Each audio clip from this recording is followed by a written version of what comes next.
Hello Aries, thank you for joining me for your monthly forecast for November.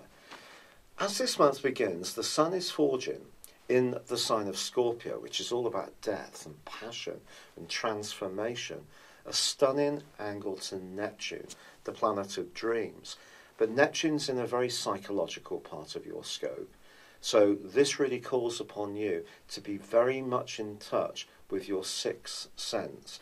If your gut is telling you something in the early parts of November, you really must listen to it. Because your ruling planet is in a very engaging part of your situation. It's in Libra. And that's going to give you the instinct to reach out, to interact with others, to take the initiative, especially around relationships.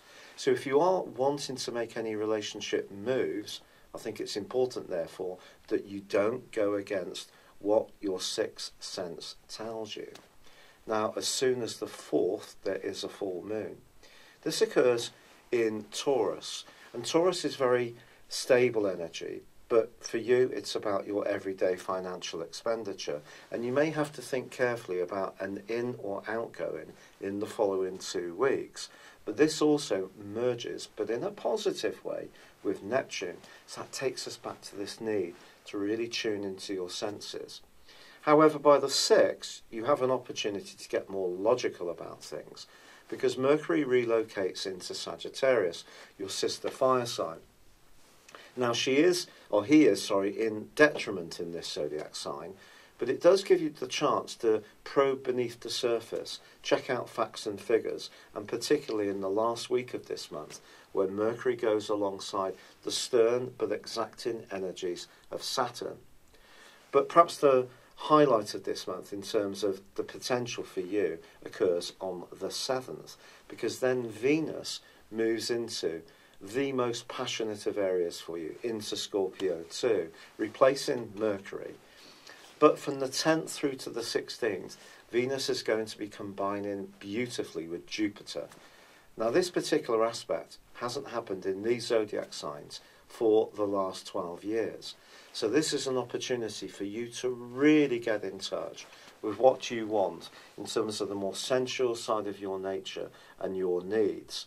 Don't be surprised if you're seeing somebody, if you want to get more intimate with them. If you're getting to know someone, it could be quite passionate quite quickly.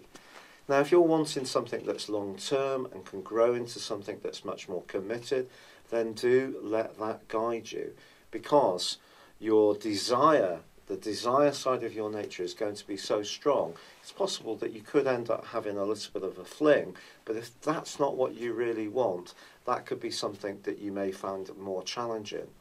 The other thing with Venus combining with Jupiter is it could be very good for your bank balance. This can be particularly so if you're selling a property or you're involved in some kind of entrepreneurial business. You may be surprised by how a slice of good luck can fall for you or for someone who's very close to you. Now, by the 18th of this month, there is a new moon in the sign of Scorpio. So the things that go on out of sight in life, the way that we can learn more about what makes us really tick, the things that are more about those less spoken subjects, those deepest possessive needs that we sometimes get about things, whatever it is that might stir you up, it's certainly going to come to the fore. But because this new moon is linking with Uranus in your sign, the trick in the following month is allowing yourself to be available for close commitments and involvements, but also being aware of your need to maintain your own individuality. Now, from the 14th to the 24th, there is a truly stormy planetary influence. This is when your ruler Mars is in a right angle with Pluto, which is right at the top of the heavens and has been since 2008, giving you a lot more authority and desire to be in the limelight and to claim your prize. But as far as professional relationships go, you can't force the pace too much, or you may put someone off a lot. So try to be as patient as possible. On the 22nd, the Sun relocates into Sagittarius, joining up with Mercury, But the key issue here is that on the same day, Neptune ends a 5.5-month backward journey, which I think we can all let a bit of a sigh of relief out, because it's been making some very, very tricky angles to other planets during that time. For you, I just feel that if there have been vague doubts and any kind of drained energy, or not feeling completely self-confident, or being very sensitive to other people's modes and moods, that can become less of an issue. Now, in this last week of the month, there's a fantastic angle between Mercury and Uranus. And this is going to give you the opportunity to be very inventive, to think outside the box, and also find your voice if someone is holding you back in some way.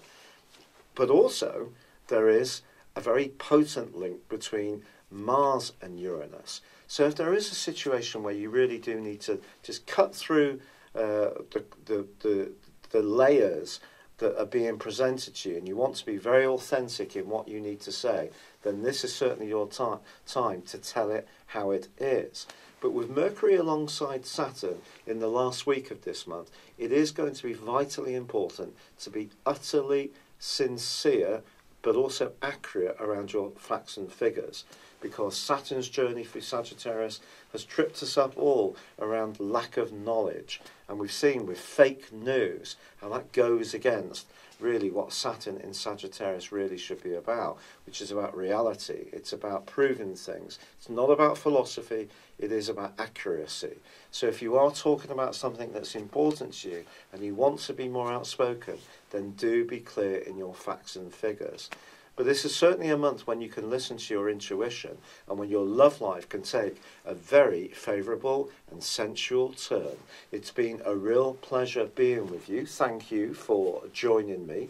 Good luck, and goodbye for now. Hello, thank you so much for watching my video. I'd love you to join me at my Horoscope Ace app. You can find this at www.horoscope-ace.com. You can use it through Android, iOS, Apple, or Facebook. Check out your ascendant or your moon sign, or download your free birth chart.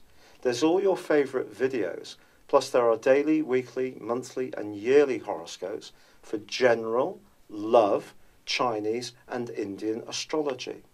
If your passion is tarot, there's my brilliant 3-card money or love tarot readings too. And it's all there at www.horoscope-ace.com. Thank you.